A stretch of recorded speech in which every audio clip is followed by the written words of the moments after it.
नमस्कार दोस्तों, सरकारी भर्ती में आपका स्वागत है।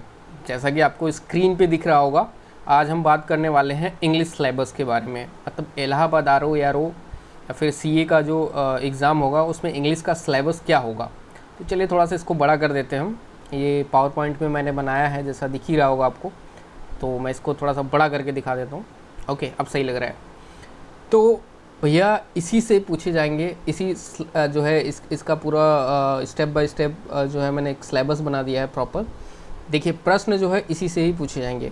यहाँ पे एक मिस्टेक हो गई है, आप देख सकते हो, यहाँ पे लिखा हुआ है error correction and error correction, दो बार हो गया है। ठीक है, तो इसको इग्नोर कीजिएगा, एक ही को कीजिएगा। ठीक है, एरर करेक्शन आएगा। अच्छा, तो आपने सुना होगा और हर बार आपने देखा होगा, प्रीवियस ईयर का पेपर देख लीजिए या 2016 का देख लीजिए। मुझे लगता है कि बोर्ड की तरफ से फिक्स कर दिया गया है कि इंग्लिश के जो पेपर आएंगे, जो इंग्लिश के नंबर होंगे वो 50 नंबर के होंगे। तो याद रखिएगा, इंग्लिश अब फिक्स हो गया है, इंग्लिश 50 नंबर के आएंगे ही आएंगे। ठीक है, थोड़ा बहुत ऊपर नीचे हो सकता है, लेकिन अब तो फिक्स है। 2016 से मैं देख रहा हूँ और 2020 में जो एग्ज़ाम हुआ था उसमें भी 50 नंबर आए थे। तो इंग्लिश का थोड़ा सा जो है एक तरह से कह सकते हैं प्रायोरिटी ज़्यादा है। तो 50 जो लोग इंग्लिश मीडियम से पढ़ रहे हैं, ठीक है, और जिनकी इंग्लिश अच्छी है, तो 50 में 50 नंबर पा सकते हैं। जैसे मैंने आपको बताया कि एक डेटा एंट्री ऑपरेटर वाला बंदा, उनकी टाइपिंग अगर अच्छी है तो वो भी 50 में 50 पा सकता है। ठीक है, तो कोई भी चीज़ इम्पॉसिबल नहीं होता, बंदे पा रहे हैं, पूरे सब्जेक्ट में पूरा ही नंबर मिल रहा है। ठीक है, तो आज वो तो बातें पुरानी हैं, उनको छोड़िए। ठीक है, अभी तो इस वीडियो में मैं इंग्लिश की बात कर रहा हूँ कि देखिए भैया, हिंदी मीडियम वाले क्या होते हैं कि हिंदी मीडियम वालों को इंग्लिश, चलो मैं मान लेता हूँ थोड़ी बहुत आती है, ग्रामर यूज़ करके थोड़ा बहुत इंग्लिश बोलते हैं सेंटेंस वाइज बना के। ठीक है, बट इन सारी चीज़ों को अगर देखा जाए तो नहीं कर पाते। इंग्लिश थोड़ी बहुत अच्छी होती है, बट अगर बोला जाए अगर आप ग्रामर रिलेटेड क्वेश्चंस अगर आते हैं तो कर लेते हैं। लाइक अगर एक्टिव पैसिव की मैं बात करूं तो चलिए, एक हिंदी मीडियम वाला भी जान जाता है कि एक्टिव पैसिव कैसे होता है। सेंटेंस हो गया कोई, लाइक एक तरह से ट्रांसलेशन हो गया, वो कर लेगा। ठीक है, लेकिन और भी चीज़ें बड़ा प्रॉब्लम हो जाती है उसके लिए। तो चलिए, काफ़ी बातें लंबी हो गई, लेकिन समझाना, देखिए मेरा मतलब है आप समझो अच्छे से, थोड़ा सा मोटिवेट हो। ठीक है, मोटिवेट हो जाओगे तो सब कुछ अच्छा होगा, है ना। जैसे एक डॉक्टर होता है कि एक तरह से बोल देगा कुछ नहीं हुआ है आपको, भले से आपको कोई प्रॉब्लम हुआ, लेकिन अगर आपको वो बोल दिया तो वो आप मान लोगे कुछ नहीं हुआ है, और सच में आपके साथ कुछ जो है कोई बुरा नहीं होने वाला है। तो एक एग्जांपल ऐसे ही मैंने बताया। जैसे अभी मैं फिर वही चीज़ें मैं बोल रहा हूँ कि लोग आपको डरा रहे हैं, कह रहे हैं कि भैया कट ऑफ बहुत ज़्यादा जाएगा, पिछली बार का 210 गया है, अब की बार का 230 जाएगा, 240 जाएगा। मैं तो कह रहा हूँ 250 नंबर का है, 260 चला जाए। अब बताओ, हमें डरना नहीं है, बिल्कुल नहीं है डरना, आपको पूरा लगन के साथ मेहनत करनी है। ठीक है, तो चलिए बातें बहुत हो गई, मैं स्टार्टिंग में आपको बता देता हूँ। देखो यहाँ पे जो पहला नंबर पहला बुलेट लाइन है वो आप देखिएगा। पहला बुलेट लाइन है पैसेज कंप्लीटिशन का है, यानी कि एक अनसीन पैसेज दिया जाएगा, वो आप उसको, वो प्रश्न पूछेगा, उसमें उत्तर लिखा रहेगा, आपको वैसे प्रश्न करने हैं। देखो ये चीज़ें मैं आपको सच बता रहा हूँ, गारंटी बता रहा हूँ, अनसीन पैसेज इसको बोला जाता है। अगर आपको नहीं आता है, बिल्कुल भी नहीं आता है, तो यूट्यूब पे चले जाइए, बहुत ऐसे सर हैं जो अनसीन पैसेज, बिना आपको इंग्लिश नहीं आता है फिर भी आप सही करके आओगे, सच बता रहा हूँ। और बहुत अच्छे अच्छे टीचर्स हैं, तो उनसे थोड़ा सा आप एक बार देख लेंगे, ये चीज़ें आप कर सकते हो। जो आपके हाथ में है वो चीज़ें मैं बता रहा हूँ कि आप वो नंबर पा सकते हो। ठीक है, 4-5 नंबर यहाँ बन जाएंगे, लेकिन सब्सटीट्यूशन वाला जो चीज़ें हैं ये आपको याद करना पड़ेगा। ठीक है, जो ऐसी चीज़ें हैं, जो मीनिंग वोकेबलरी जो चीज़ें आपको याद करनी है, वो तो याद तो करना पड़ेगा। जो नहीं कर पाओगे आप तो उसके लिए तो कह नहीं सकते। ठीक है, अब देखिए अनसीन वाला पैसेज आप यूट्यूब पे देख लीजिएगा, बहुत आराम से कर लोगे। ठीक है, इंग्लिश में नंबर पा सकते हो। सेंटेंस अरेंजमेंट जो होता है वो आपको नॉर्मली पता होगा। सेंटेंस, ठीक है, टेंस आता होगा, टेंस आपको टेंस आता ही होगा, तो सेंटेंस को अरेंजमेंट आराम से कर लोगे। ठीक है, थोड़ा बहुत यूट्यूब पे भी देख लीजिएगा, क्योंकि मैं हर बार चीज़ें यूट्यूब पे इसलिए मैं बोलता हूँ क्योंकि अब जो है यूट्यूब पे थोड़ा सा अच्छे अच्छे क्वालिटी कंटेंट आने लगे हैं, वो फ्री मेथड में भी दिखाते हैं, ठीक है। तो सेंटेंस अरेंजमेंट ये आपके हाथ में है, पहला पैसेज कंप्लीटेशन वाला, दूसरा सेंटेंस अरेंजमेंट। सब्स्टिट्यूशन वाला आपको मैंने बोला भैया याद करना पड़ेगा। ट्रांसफॉर्मेशन ये भी आपको करना बहुत ज़रूरी है, ठीक है। एडियम एंड फ्रेजेस इसको भी करना, मतलब याद करना है सारी चीज़ें। सेंटेंस इम्प्रूवमेंट ये चीज़ें ग्रामर रिलेटेड है, ये आप कर सकते हो, ठीक है। एक हो गया पैरा कंप्लीटेशन, यहाँ पे फिल इन द ब्लैंक्स वाला सीन रहेगा थोड़ा सा, ठीक है। अगर आपको ग्रामर अच्छे से आता है, थोड़ा सा अंदाज लगा के जो है आप इसको भी कर सकते हो, ठीक है। स्टेप बाय स्टेप बता रहा हूँ, ये चीज़ें आएंगी। ज्वाइनिंग सेंटेंस, ठीक है, याद रखिएगा, ये चीज़ें नोट कर लीजिएगा। इस चीज़ों अगर नहीं समझ में आ रहा है तो सर्च कीजिएगा यूट्यूब पे कि है क्या, ये चीज़ें कैसे करते हैं। ज़्यादातर मैं हिंदी मीडियम वालों को लिए बता रहा हूँ, क्योंकि इंग्लिश मीडियम वालों को तो ऑलरेडी पता है सारी चीज़ें, ठीक है। और एरर करेक्शन, आपका कोई सेंटेंस दिया जाएगा, उसमें जो है एरर होगा, ठीक है, चाहे मीनिंग का एरर हो जाए, चाहे ग्रामर का एरर हो जाए, इस टाइप के प्रश्न पूछे जाएंगे, ठीक है। तो मेरा यही मानना है, देखो भैया मेरा यही मानना है कि इंग्लिश बहुत सिंपल है, आप 50 में 50 नंबर पा सकते हो। लेकिन आप मेरे को ही बोलोगे यार इतना सिंपल तो नहीं है, हर एक चीज़ बोलते हो, तो देखिए पढ़ोगे तभी तो। देखिए इसमें ज़्यादातर यूज़ वर्ड पावर का है, ठीक है। जैसे आप हिंदी बोलने के लिए आपके पास बहुत सारा शब्द है बोलने के लिए, वैसे इंग्लिश के लिए भी हमें वर्ड पावर की ज़रूरत है। अगर आपको इंग्लिश अच्छे से, आप एक तरह से जो है वर्ड पावर आपके पास है, आप जानते हो, तो ये सारी चीज़ें आराम से कर सकते हो, ठीक है। एक टेंस आपको आना चाहिए अच्छे से, एक वर्ड पावर, ठीक है।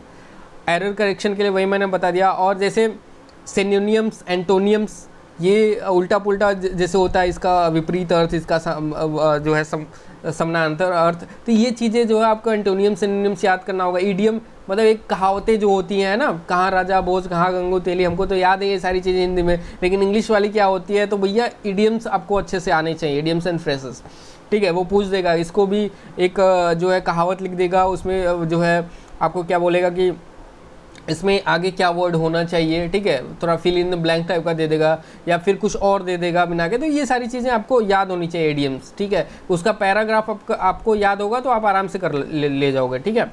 तो एंटोनियम्स हो गया, सिनोनियम्स हो गया, ठीक है। ये चीज़ें तो आपको याद करना है, रटना है भैया, रटना है। ये बहुत पूछता है, क्योंकि वर्ड पावर से बहुत पूछता है। आपके पास वर्ड पावर अच्छा है तो आप आराम से कर ले जाओगे। प्रीपोजिशन, सेंटेंस, ये चीज़ें आप सीख लीजिएगा। ग्रामर की कोई से भी बुक ले लीजिए। देखिए बुक मैं सजेस्ट नहीं करूँगा, बुक क्या होता है, सारे राइटर्स के अच्छे होते हैं मेरे हिसाब से, मैं जो मानता हूँ भैया, जिसका प्रमोशन अच्छा होगा वो ब्रांड बन गया, ठीक है। जिसका प्रमोशन नहीं हुआ वो तो बिना ब्रांड का रह गया। लेकिन किताबें वही चीज़ें लिखी जाएगी, हर कोई कहेगा ना कि भैया, हर कोई किताब में एग्जाम्पल में थोड़ा बहुत डिफरेंस होता है डिस्क्राइब का, कि ये थोड़ा सा बड़ा लिख देते हैं, कोई से छोटा लिख देते हैं, लेकिन किताबें कोई बुरी नहीं होती, सारे अच्छे होते हैं, ठीक है। तो कोई सा भी किताब आप इंग्लिश का लीजिए, चाहे अब ज़्यादातर फेमस तो है नीतू सिंह का है मेरे हिसाब से, मैंने उनका देखा है, बुक काफ़ी अच्छा है, तो मैं भी यही सजेस्ट कर रहा हूँ। कोई सा भी आपके पास बुक हो आप उसी से तैयारी कीजिए, मैं नहीं कह रहा हूँ खरीद लीजिए, ठीक है, कोई सा भी बुक हो। तो प्रीपोजिशन, सेंटेंस आप ग्रामर में देख लीजिएगा, आराम से कर लोगे। और कंप्लीशन, एक्टिव एंड पैसिव, वही एक्टिव एंड पैसिव वाइज जो है आराम से आपको अगर रूल पता है तो फटाफट कर लोगे, 5-7 नंबर यहाँ से भी उठा लोगे। स्पेलिंग टेस्ट, जैसे मैंने बोला स्पेलिंग कोई गलत लिख दिया, जैसे रिच लिखना है, ठीक है, तो एक तो स्पेलिंग दे देगा RICH RECH ऐसे इस टाइप का, तो जो सही होगा उसको लिखना है, ठीक है। तो स्पेलिंग टेस्ट आपको जो है अगर स्पेलिंग में कोई मिस्टेक है तो उसको भी करना पड़ेगा, सही करना पड़ेगा। तब इसमें भी 3-4 नंबर के प्रश्न पूछे जाते हैं, तभी तो ये पूरा 50 नंबर का है। तो ले देखिए 4-4 5-5 नंबर सभी से लिए जाते हैं, सारे इस सिलेबस से लिए जाते हैं। और लास्ट में आता है स्पोर्टिंग एरर्स, जो एक सेंटेंस, एक पैराग्राफ होगा, उसमें जो एरर्स होंगे उसको निकालना होगा, स्पोर्टिंग एरर्स, ठीक है। तो ये पूरा सिलेबस है, आप एक तरह से देख सकते हो कि आपको इंग्लिश में ये चीज़ें करनी होंगी। अगर ये चीज़ें आपको पता है तो 50 में 50 नंबर पा सकते हैं। अब आपको नहीं इंग्लिश आती है तब पर भी आप कैसे लाओगे, ये चीज़ें मैं बता देता हूँ आपको। अगर मतलब नहीं इंग्लिश का मतलब यार ये ABCD ये थोड़ी ना बनाऊँगा, ये कोई हर कोई जानता है, ठीक है। मतलब कहने का मतलब आपको इंग्लिश उतना अच्छा नहीं आता है, फिर भी आप जो है 50 में से 25 नंबर के करीब, कम से कम कितना 25 नंबर तो नॉर्मली कैसे पा सकते हो बिना इंग्लिश के। पहला, इसी में मैं यहाँ पे माउस ये दिखाई दे रहा हूँ, माउस हिला के, ठीक है। तो पहला आप देख सकते हो, पहला है अनसीन पैसेज वाला, पैसेज जो है कंप्लीटेशन वाला जो होता है, ये आराम से कर सकते हो, ये तुक्का वाला सीन है ना, कहीं वर्ड मिल गया सिमिलर, भैया यही हो गया, ठीक है, टन डन। तो ये 4-5 नंबर यहाँ से बन जाएंगे, ठीक है, इसमें मीनिंग आपको याद करने की ज़रूरत नहीं है, ठीक है। दूसरा होगा सेंटेंस अरेंजमेंट। भैया ग्रामर के रूल तो हिंदी मीडियम वालों को अच्छे से पता होने चाहिए मेरे हिसाब से। अगर हिंदी मीडियम, ये तो इतना इंग्लिश मीडियम वालों को नहीं पता होता है जितना ग्रामर के रूल हिंदी मीडियम वालों को पता रहता है, भले से अंग्रेजी ना बोलें, ठीक है। तो मैं एक बात बता रहा हूँ, होता है कि भैया इंग्लिश मीडियम वालों को तो भैया उनका पूछिए ही मत। तो भैया सेंटेंस अरेंजमेंट ये भी आपके हाथ में है, तो आराम से ये भी 4-5 नंबर का है, कर सकते हो, ठीक है। 10 नंबर तो ऐसे ही बन गए आपके। सेंटेंस इम्प्रूवमेंट ये भी आप कर सकते हो, सेंटेंस इम्प्रूवमेंट, ठीक है। और इसके बाद आपका जैसे एरर करेक्शन, ये भी ग्रामर का एक पार्ट है, उसमें कहीं हैज़ लगा है, कहीं मतलब सिंगुलर वर्ड के साथ प्लूरल लगा है, तो ये वाला मेरे हिसाब से आप कर सकते हो, एरर करेक्शन वाला, ठीक है। अच्छा, स्पेलिंग जो मिस्टेक होगा थोड़ा इतना हार्ड नहीं पूछता, इसको भी आप कर सकते हो, ठीक है। एंटोनियम सिनोनिम्स की बात मैं नहीं कर रहा हूँ कि भैया आपको याद ही नहीं होगा तो कैसे करोगे। एरर करेक्शन वाला भी आप कर सकते हो, कोई भी एरर जो होगा। ज्वाइनिंग सेंटेंस, यानी ये तो बड़ा मज़ा वाला, सच बता रहा हूँ, ये तो साला सॉरी मैं तो वीडियो में साला बोल दिया, सॉरी ऐसे ही मैंने बोल दिया है, इसके लिए माफ़ी चाहता हूँ। तो कहने का मतलब ये है कि ज्वाइनिंग सेंटेंस वाला जो होता है ये हर कोई बंदा कर लेगा, जिसे तीन लाइनें दी होती हैं, ठीक है। तो कोई सेंटेंस ऊपर से नीचे, नीचे से ऊपर वाला लिखा रहता है, उसको एक पैराग्राफ में बना के अच्छे से लिखना होता है, ठीक है। ज्वाइनिंग सेंटेंस उसी को बोलते हैं, तो आराम से बिल्कुल ये कर सकते हो। तो मतलब ले देखिए, जैसे एक कर दिए, ये 5 नंबर, 5 नंबर ये हो गया, और ये 5 नंबर हो गया, मतलब सेंटेंस अरेंजमेंट 10 नंबर, और joining sentence 15 number, error correction 20 number, ठीक है। और जैसे कुछ एरर, स्पेलिंग टेस्ट वाला जो एरर हो गया, मतलब और स्पॉटिंग एरर्स हो गए, ठीक है, ये चीज़ें आराम से कर सकते हो। 20-25 नंबर नॉर्मल आप पा सकते हैं इंग्लिश में, अगर आपको इंग्लिश बिल्कुल नहीं आता। लेकिन अगर आप अच्छे से प्रिपरेशन करते हो और कुछ तुक्का इसमें मार दिए, 20-25 नंबर ऐसे ही अगर आप अच्छे से करते हो, इसमें कुछ तुक्का मार दिए ना 25 नंबर का, ऐसे ही तुक्का मार दिए, 5 नंबर ऐसे ही आ जाएंगे, 30 नंबर ऐसे ही बन जाएंगे आपको, मतलब 50 में 30 नंबर तो ऐसे ही पा जाओगे आप, ठीक है। तो इंग्लिश में इस तरह से जो है आप ये सारे सिलेबस होंगे, इसी बेस पे आप तैयारी कीजिए और कोशिश कीजिए। मैं हिंदी मीडियम वालों की, फिर मैं बोल रहा हूँ कि हिंदी मीडियम वालों की मैं बात कर रहा हूँ, कोशिश कीजिए कि कम से कम 50 में से 85 आए। हर कोई चाहता है कि भैया अच्छा ही हो, ठीक है, बुरा नहीं चाहता, लेकिन हाँ कोशिश कीजिए कम से कम 30 नंबर तो लाए ही लाएँ हम इंग्लिश में, ठीक है, तब कुछ बात बनेगी, ठीक है। और भी जैसे मेरिट लिस्ट के लिए आने के लिए 30 नंबर, तो मैंने ये बताया कि भैया बिना कुछ याद किए और सिर्फ ग्रामर का रूल यूज़ कीजिए और आप आराम से पा सकते हो 30 नंबर, ठीक है। तो दोस्तों इस वीडियो में बस यहीं तक, और इंग्लिश के बारे में आपको समझ में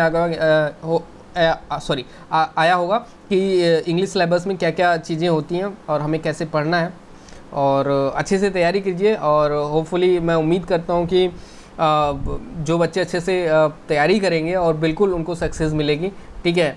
और मैं एक चीज़ और मैं आपको बता देता हूँ, यूट्यूब पे वीडियोस बहुत सारी हैं कोर्स रिलेटेड, लाइक वीडियो बना दिए हैं, भंडारी है 50 मिनट का, 100 मिनट का, 55 घंटा, 10 घंटा का, ऐसे वीडियोस हैं, इंग्लिश, हिस्ट्री, पॉलिटिक्स, ठीक है। तो आप जो है इन सब के चक्करों में ना पढ़ें, पूरी वीडियोस ना देखें। मेरे हिसाब से आप किताब पढ़ें, शॉर्ट में पढ़ें, 1 लाइनर क्वेश्चन पढ़ें। देखिए एग्ज़ाम ज़्यादा दिन नहीं है, 2-3 महीने अगर हम सोच रहे हैं अपने मन से, ठीक है, 2-3 महीने हैं, तो कम से कम आप अच्छे प्लानिंग के साथ सही तरीके से जो है आप प्लान बनाओगे तभी सक्सेस होगे, राइट।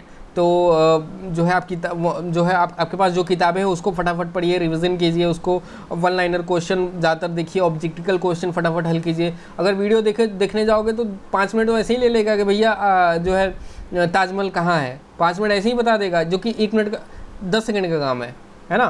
तो ये चीज़ें हैं, ये थोड़ी सी प्लान आप बनाइए। देखिए हर किसी का प्लान अलग अलग होता है, आप अच्छे से प्लान बनाइए, टाइम टेबल बना लीजिए, और आप इस बार सोचिए कि ये मौका मेरा अंतिम मौका है, ठीक है। इसमें आपको एक सीट बुक करनी है, एक सीट बुक करना है, और आपका जो है सिलेक्शन होना ही होना है। अगर अच्छे से पढ़ना शुरू कर दोगे सिलेक्शन हो जाएगा। इंग्लिश बहुत बड़ी चीज़ नहीं है, ज़्यादातर लोग मार खाते हैं इंग्लिश से, इंग्लिश और मैथ से, ठीक है। तो मैथ भी कोई बड़ी चीज़ नहीं है, अब यूट्यूब पे सारी चीज़ें आ गई हैं। मैथ से रिलेटेड मैं वीडियोस बनाऊंगा अभी कि मैथ में क्या क्या पूछा जाता है, क्या चीज़ें हैं, उससे जो है आप तैयारी कीजिएगा और आपको बेनिफिट जो है बहुत अच्छा होगा। और इसीलिए मतलब इलाहाबाद हाई कोर्ट आरओ के लिए नहीं है, अगर आप एक बार तैयारी कर लियो तो हर किसी का जो है गवर्नमेंट एग्ज़ाम के लिए आप एलिजिबल हो, आप यही सारी चीज़ें पूछी जाती हैं। ठीक है, तो चलिए बातें बहुत हो गई और काफ़ी चीज़ें मैंने डीप में समझाने की पूरी कोशिश की है और उम्मीद करता हूँ सारी चीज़ें समझ में आ रही होगी। तो इस वीडियो में बस यही तक। इस वीडियो को देखने के लिए धन्यवाद। मिलते हैं अगले वीडियो में।